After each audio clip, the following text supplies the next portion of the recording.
Look at that. 5:30 on the dot. Right on time. All right. And I know Smart was questionable. Smart's not playing. Is he officially ruled out? Did I miss that? He's out. Okay. He's out, unfortunately. That is unfortunate. Starting lineup, I will type it in the chat for people as they jump in. We had Jimmy J here 45 minutes before we started, or 35, I should say. Respect saying start Brogdon. Joe Mazzulla did not listen to Jimmy J, though. He is starting Grant, like Jackin says in the chat. D. White, Jaylen Brown, Jayson Tatum, Grant Williams, Al Horford is the starting five. Joe Mazzulla is rolling with whilst in Brooklyn, starting off the Celtics 6-game road trip. After their loss against the Heat on Friday night. We can start there, I guess. Obviously, I think we'll talk about it on our show on Tuesday, I think is when we're recording. Yep. But yeah, Celtics lose their 5th game of the season. Some issues. I mean, I said it on the pregame that turnovers were a problem and they were quiet and they were a big problem against the Heat on Friday. Obviously, a big part of it was also Jayson Tatum having arguably his worst game of the season. Obviously, he passed pretty well and he rebounded the ball well, but shooting wise, it was just not there for him. Hello, Dad. Thank you for stopping in. But yeah, it just seemed like they were struggling. Jaylen Brown had a good game, made that crazy shot, but even the defense was okay. It's just Tatum wasn't on. They gave up the ball too much, and the offensive rebounds were rough. Like Jackin said, 20 turnovers. It's not like I don't think it's a loss to panic over. I just think they had a bad game, and the turnovers caught up to them. And if there is a place that I don't want to use the word panic, but if there is the thing to say, okay, fix this, or it could become a problem, it's the turnovers because that's been happening since last year. Yeah, one thing I'll say is they deserve to lose that game because they played so poorly. Yes. Jackin put it in the chat, 20 turnovers is all you need to know, and it's kind of true. It's really annoying when they turn the ball over like that, especially against a Miami team that they're head and shoulders better than. It's just so frustrating to me why they have such trouble beating that Miami team, even in the playoffs last season. Should have been a 5-game series and it went 7, and it's just, I mean, they have their number, I guess, as much as you can for the Celtics team. Like Butler they was still beat nasty. them. Yeah. I mean, they run the zone. Bam sets his illegal screens, and they don't know what to do with him. It's true, though, when he's setting screens, and not about the illegal part, but like when he's setting screens, they really don't know how to guard it. That's another problem, and they struggle to get stops. When Tatum's not playing well like he wasn't on Friday, it's tough for the team to have any kind of consistent offense. Jaylen Brown was fantastic, obviously finished with 37 points, made the big shot to send it to OT. But they rely on Tatum as they should down the stretch because he's been so consistent and he's been able to get to the line, and he has this confidence. It was almost a downfall to them on Friday. Yeah, he was pulling up in transition and taking threes or tough shots, and it's like, dude, it's not your night. Like, move on, be a decoy. It was just so frustrating because I was like, man, like they really could have like worked to get better shots here, and they didn't. And he's just gonna have a rough night. Hey, listen, you're gonna have an off night. That's what it was, an off night. This Brooklyn game tonight is gonna be something else because that team is on a roll. Kevin Durant's on a roll. You're gonna have to play some of your best basketball tonight to win, and you don't have Marcus Smart. So we'll see how it goes. It's tough, yeah. And as much as the Celtics, it's like that old Russell Westbrook quote, like, did you lose this game or did the Jazz win this game? It's mostly, in my opinion, that the Celtics lost that game with the turnovers. But you got to give credit to Jimmy Butler. Like as much as you can say he's overpaid, which in a couple of years he probably will be. But he came up big for them in his first game back from injury. He had I think it was like 26 point, 14 rebound, double. He was second on their team in scoring behind only Bam, but when they needed buckets, he came up and he made 2 really tough shots. Like the Celtics defended both of those looks very well. Joe Mazzulla said as much after the game, and it didn't really matter. Jimmy just made them, and it just Jimmy Butler the game for the Celtics. Is the king of like doing nothing for 43 minutes, and then the last 5 minutes in overtime just is on fire and torches your team, man. And it's like that for the entire, like if the season is metaphorically a game, it's the same. That's what I was going to say. Once the playoffs come around, he's a completely different player. You get that guy that you saw in overtime for the full game in the playoffs, and that's why they are so difficult to beat. You saw it in Game 6 last season. Mhm. It's just so annoying, man. It's like, It he's is. not consistently this good. Like, he is when the lights are on, He does it when but it matters, and that's all that matters, for the first three I guess. quarters of that game, you're like, oh, like, yeah, this guy's back, whatever, He like, bites who you. cares? And then there he is. You bet your ass he's making the tough shots, man. Brutal. Landon doing promotion in the chat. Yeah, Dad, you're welcome to keep watching on Guy Boston if that's where you're watching, but you can watch on the How About Them Celtics YouTube channel because Landon likes to be our promoter in the chat, which we always appreciate. We appreciate it. Yeah. So yeah, if you're watching on Guy Boston Sports, make sure to head on over to How About Them Celtics podcast YouTube. Hit the subscribe button and you can watch there too. But Nets just put out their starting lineup for the night, led by Kyrie Irving, Joe Harris, KD, Royce O'Neal, and Nick Claxton. They have actually been playing better as of late. I think they've won a certain amount in a row. I think they're on a little bit of a streak here. I'll fact check what I'm saying, but Ben Simmons is out for them. He's set to miss a few Whatever games will with they do? something that I am not sure what it is, but the Nets I think it was his have knee. won. They've won 4 games in a row and 7 of their last 9. So they've been picking things up to their credit. Jacques Vaughn, I was trying to think of the name, has been good for them so far. It seems he's kind of, pumping them with some energy. They've been better on defense. Kyrie and KD are the scoring duo. It seems like they needed. Royce O'Neal has been good for them. Joe Harris is kind of turning things around. TJ Warren just came back after missing over 2 years or almost 2 years. So this isn't a team that is the scrambling Nets the Celtics got a few times last year. Like this is I don't want to say a test because I don't know if the Nets are necessarily a title contender like the Bucks or the Suns or the Grizzlies, but the Nets are a really good team in the East right now, and the Celtics. Outside of this 2-game series against the Heat, we're playing the Wizards and the Hornets, and they played some good teams along their run this season. Obviously, they beat the Nuggets, they beat the Grizzlies, they beat the Sixers on opening night. They've beaten good teams, but over the course of this road trip, they're going to take on some good teams, and I think this is going to be a good test for them starting it off. I definitely think it's going to be a good test. This is going to be a Nets team that's pissed that you swept them in the playoffs last year. They're definitely still embarrassed about that. It was a tough showing from them. It wasn't what anyone going into the series expected. It was expected to be one of those historic series like Chicago, Boston, 2009. And, they're going to remember that. They're going to have a chip on their shoulder, just like Miami did on Friday. Like they lost Wednesday. Bam got tossed. You knew it was coming. I said it. I said they're going to come in with a chip on their shoulder. Durant's been playing out of his mind. You're going to have to put up with him tonight. You don't have Smart to chase Kyrie around as much. Not that Brogdon or White is a bad sub for that, but you always want your defensive player of the year if you need him. And, you're on the road. And like you said, Brooklyn's been hot. It's not as fun, man. Nets have been good. Lakers have been better. I'm not having as much fun being a hater over here, man. Yeah, both of those teams, have been picking it up. I think the Nets are up to 13-10 on the season? No, not that good. They are 13-11 on the season. I was close. And the Lakers, like you said, are also kind of climbing up the standing slowly. They're 9-12, which doesn't sound great, but considering where they started, They're like it's a lot 2-10. Yeah, so they've been a lot more better fun lately. But yeah, the Nets have been good, unfortunately for Sam, who I know doesn't love that, but we can take a look at. But I always thought they'd be good. People were saying they'd Yeah. be bad this year. Like, you forgot Joe Harris was coming back for them. They did get rid of some depth, but they brought in TJ Warren. Royce O'Neal has been solid for them. Like you said, they gave up a pick for him. You knew they were trying to do everything. All the offseason drama kind of glossed over that they did boost the bench a little bit. Last season, they didn't have as much reliability. Yes, I agree. KD's leading them in scoring this year. He's one of 2 players, or actually 3. He's first in the league in total points. Yes, he's averaging 29.8 points right now. He's played in every game for them so far, as has Royce O'Neal, averaging 36 and 5. Kyrie's right behind him at 25, kind of similar, I guess, to the Tatum and Brown combo you see.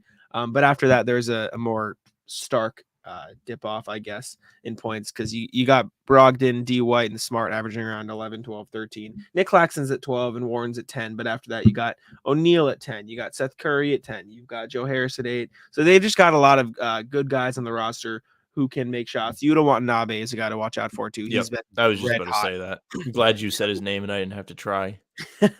Red hot from 3 this season for them. So they've got shooters. My dad, I think, has subbed to the How About Them Celtics channel, so we appreciate it. Thank you, Landon, for the shout out, and thanks, Dad. And yeah. So the Nets have been rolling. Should be a good game, good test for the Celtics. 6 p.m. starts a little out of whack for me though. It's because football, man. They try and Yeah. sneak it in between the 4 p.m. games and the night game. I don't get football, man. I hate that we I'll be have right to have back. a 6 I need to let p.m. you take start. over for a sec. All right, I'll be right back. We have a 6 p.m. start on Sundays because they got these NFL games on. Once the season's over, you have the nice 1 p.m. matinees that are prime time on ABC, and we get to get going early in the day, do the pregame at 12:30.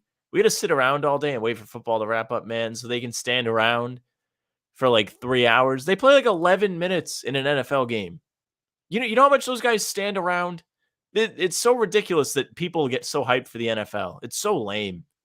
So lame. And these teams are tanking, trying to get the next top prospect. I mean, listen, it's no Wembanyama, but the NFL draft will be a thing. But I'm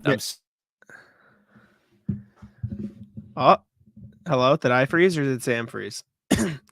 Luckily, I came back just in time for Sam to freeze, so you guys aren't left with any soundless, no drought of content for you. I'm back. Sorry, I had to pick up a phone call. But I think I missed a Sam football rant. Wouldn't be a pregame show or a Sunday pregame show, I should say, without it. And yeah, Birkin saying, I expect Time Lord back on this road trip. Joe Mazzulla said something similar to that during his pregame press conference. Gary Washburn tweeted out that Mazzulla said Robert Williams is quote unquote pretty close to returning, so it could be on the road trip. Maybe they bring him back the game after, so he doesn't have to worry about getting set on the road. Bring him back at home. That could be an option. I've always been of the stance of don't rush him back if you can avoid it. But it seems like from all reports that he is getting close to ready. So I think you could see Rob sometime soon. And it could be the game after the road trip. I think it would be smarter to bring him back at home just so he's comfortable, so he's good, and so he can get in the flow at the Garden at his home stadium. Because after this road trip, I believe the Celtics have a pretty long homestand, or at least they have one coming up in December. After this road trip, they have 7 straight games at home. So welcome back, Sam. I came back just when you left, so it's perfect timing. Yeah, sometimes you need a breather. The internet gets tired. It's been doing this thing lately where it just disconnects on one device. Mm-hmm. Like it did it on this computer. It did it on my work computer Friday when I was working from home. Did it on my iPad last night. I'm going to have to hit the reset after the game tonight, but I don't know what the hell's going on with this. It is remarkable that my Wi-Fi finds a new way to shit the bed all the time. If I plug it in the computer, then the router gets tired and it's like, oh man, I'm working too hard. If I don't, then it's just like, we're not going to acknowledge your computer exists. I gotta step it up. I'm sorry, chat. I'm sorry.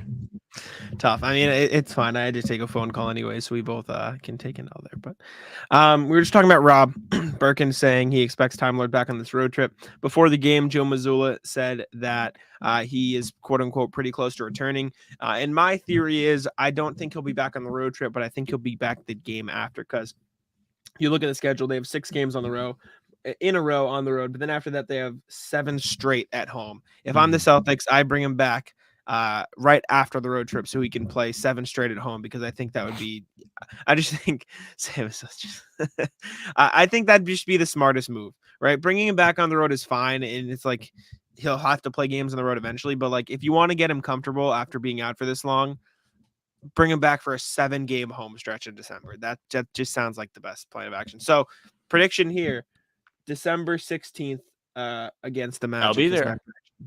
That's when I think Rob will be back. That'd be pretty cool. I would like that. Tell you, I thought I was going to get to see Isaiah Thomas, but I didn't go to the game when he was in town. Yes. I remember you telling me that. You were there too. Maybe you'll be at this one. I might be at that Magic game, but I'm not sure. There'll be no pregame. Or somebody else. No, I guess, yeah, unless Tim's not there. I can do it from there. You can't do it from there. Johnny's saying Rob should come off the bench for a little IMO. I agree.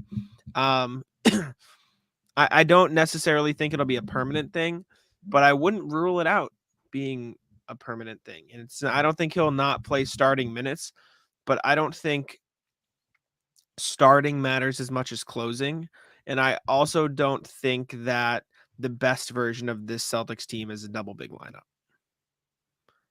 It's last year the double big lineup worked because of the defense. And I think the defense can still be that good.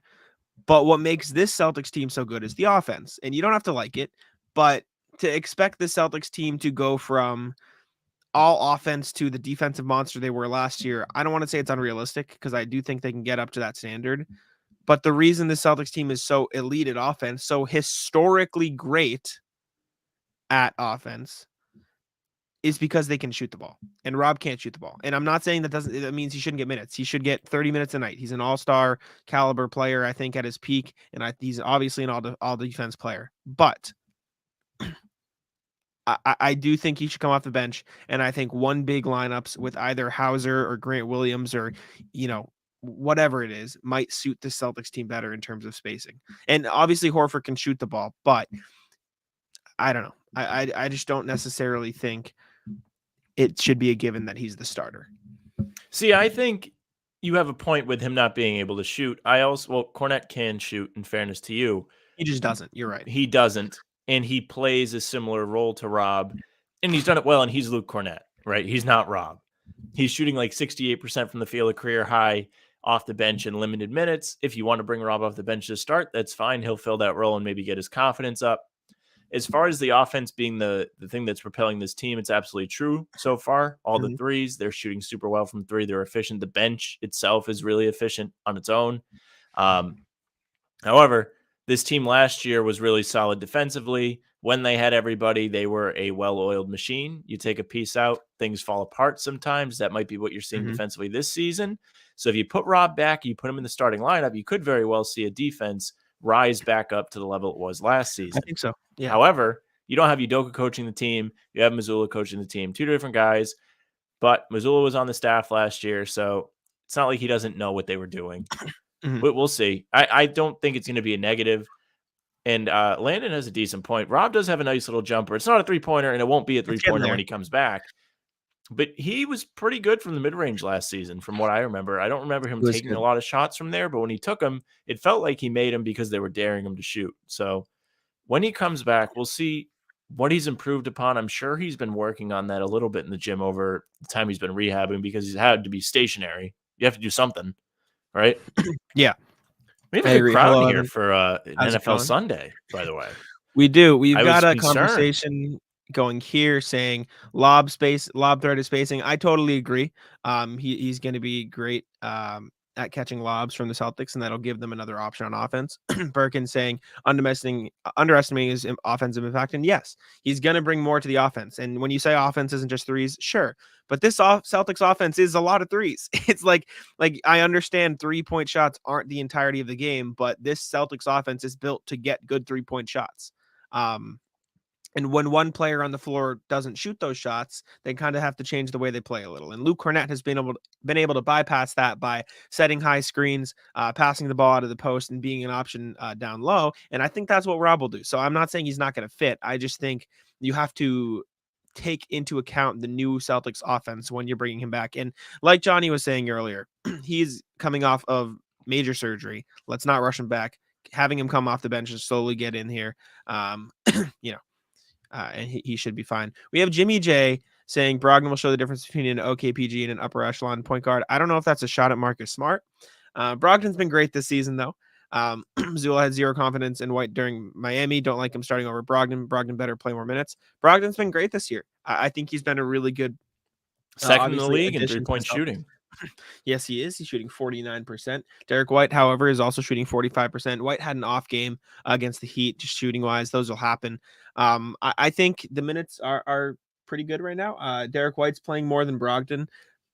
If you want to switch them, I think that's fine too. I think they're both very good players. I think they're probably on par with one another. I think Smart, I would take probably over them both, just barely, but that's because of how much he brings everywhere else. But yeah, they're playing. Marcus Smart's getting 33 minutes. Derek White's getting 26. Malcolm Brogdon's getting 23. So If you want to see those numbers go up throughout the season, I think that's fine. I think they'll obviously go up in the playoffs. All three have been pretty phenomenal this year, though. That three-guard tandem is even better than I thought it would be, and I thought it would be really good. As far as Brogdon's minutes go, like them being the lowest of the three, I think that's by design. I think they're trying to keep him as healthy as possible because he has an injury history. And also the reason why I think he is not in the starting lineup, this was an old Brad Stevens philosophy. Missoula came in under Stevens back in 2019. He usually plugs in guys into the starting lineup so guys that have defined bench roles don't have to make adjustments. That he doesn't have to adjust his bench firepower. You saw it all the times, like guys like Tremont Waters would come in and start rather than putting a Brad Wanamaker or Terry Rozier in the starting lineup at times, just so they could maintain the bench rotations. So I think that's what you're getting with Derek White, who's been in the starting lineup sporadically this year with Grant, without Grant, allowing Brogdon to continue to thrive in the bench role. You're going to see him get more than 23 minutes today, though, because they don't have Marcus Smart. I agree.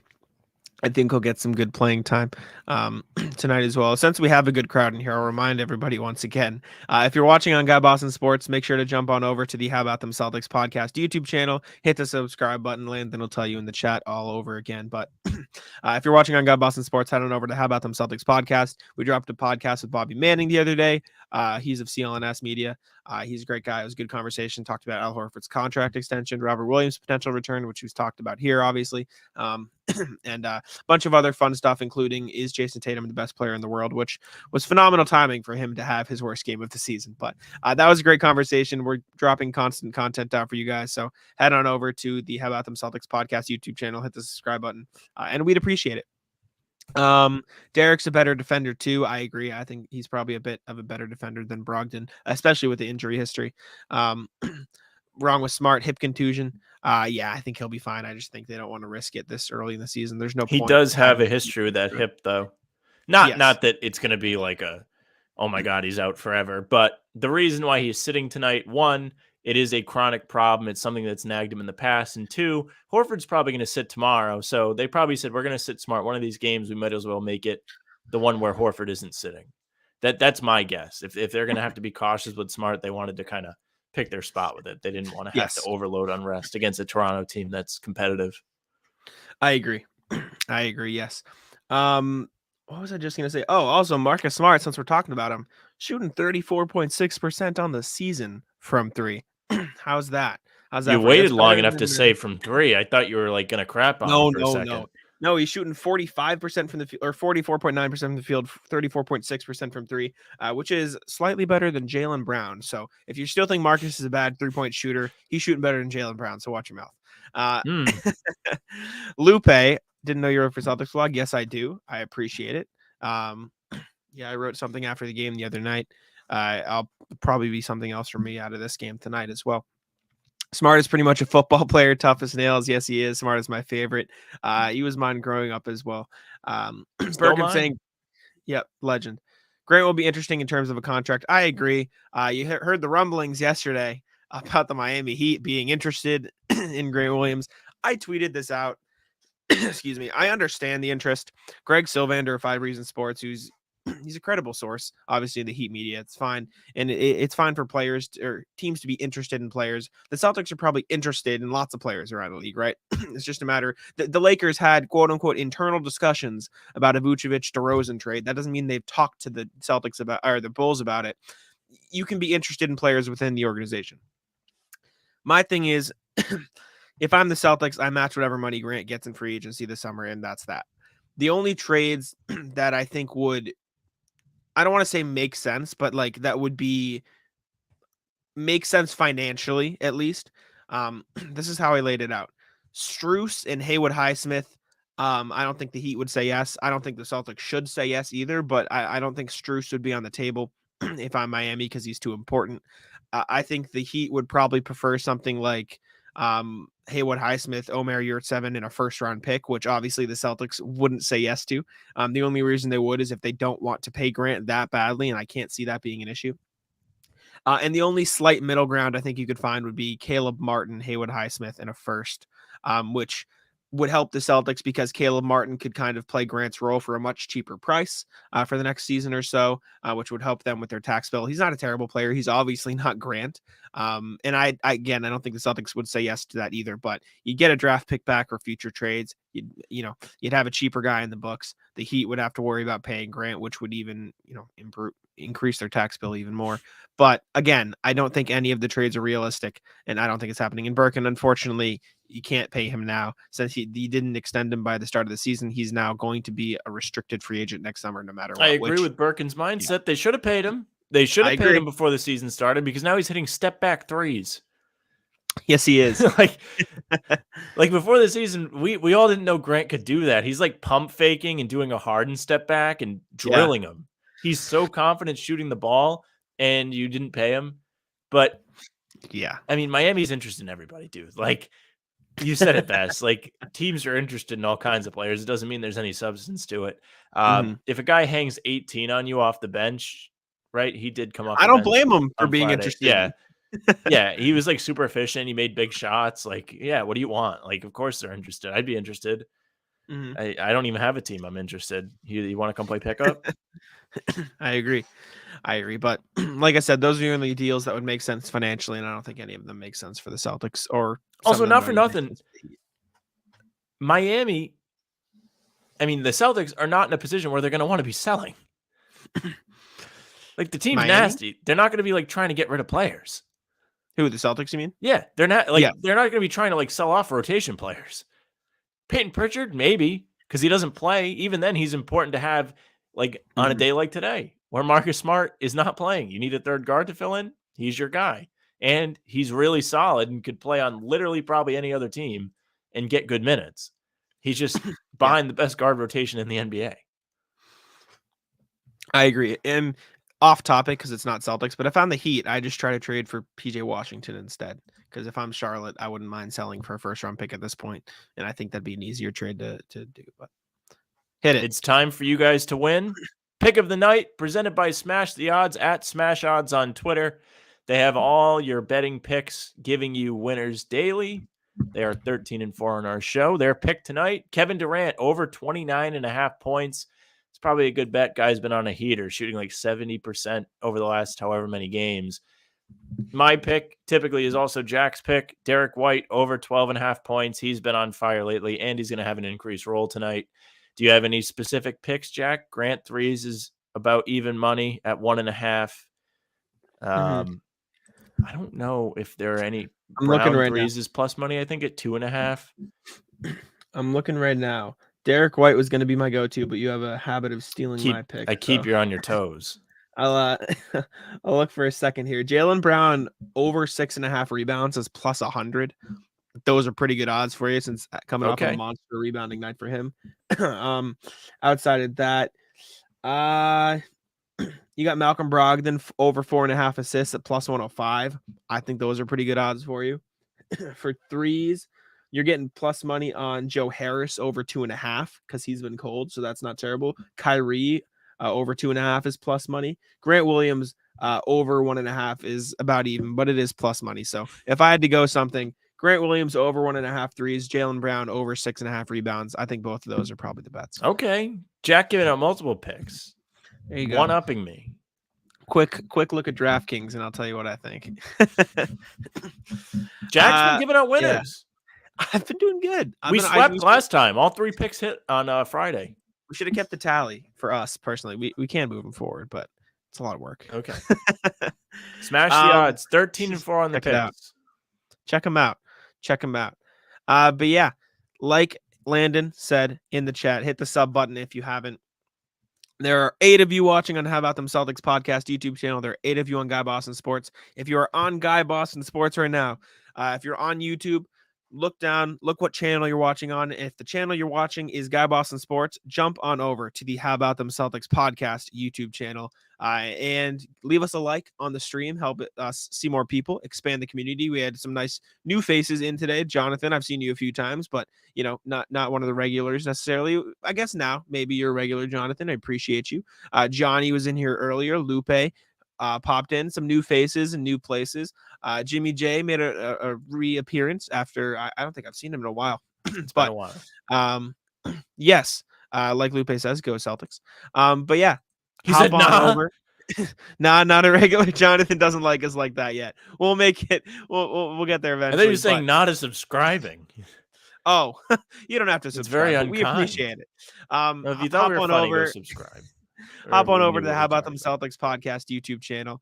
Hit the subscribe button, hit the like button, leave a comment. We appreciate you guys for hopping in. I tried a post during the other game. Maybe we can start there. So head on over there. How About Them Celtics podcast YouTube channel. We appreciate all of you hopping in here. Check out our Twitters. Those are below our faces on the screen. New background today on the YouTube Celtics pregame show. Look at the above text. Not he was typo correcting his previous message, talking about how Dangerous. Pritchard can stay. Yes. Well, we appreciate you, Jonathan.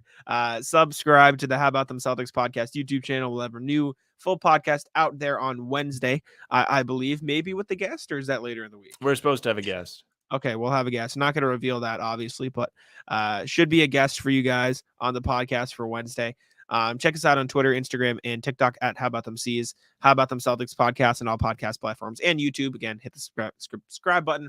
We are here 30 minutes before every Celtics game, the Celtics pregame show, and we'll see you guys before the next one. Peace out.